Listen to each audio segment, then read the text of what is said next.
All right guys, I want to show you a little bit of detail work from the flat roof to the metal roof and some things that we did for longevity. These are things that 15, 20 years down the road pay off, and I want to show you what those are. So when we get into this corner right here, I pull this back so you can see the metal underneath, but also you can see how big this lip is. It just gets it away from leak areas. And then the overhang is a good 3/4 to a 1/2 inch all the way down through there of the rubber. You can see right here, this is the rubber and the big flange of drip edge. We do that because these flat roofs can shrink over time, and that way if it shrinks back, it doesn't get all the way back here where the water is going to get into the building. And then you can see this flashing is beautiful, comes down around and it hooks to the Z-bar underneath. That's how we hook this with no screws attached. Just a beautiful, beautiful clean look with a flat roof that meets a metal roof.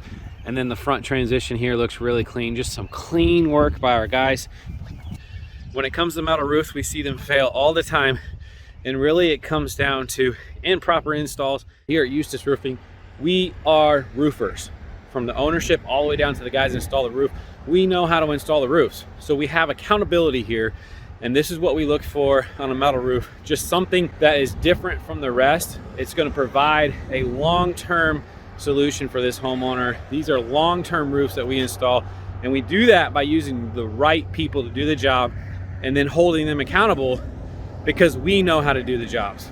So we're not just a marketing company that hands the job off to a roofing company.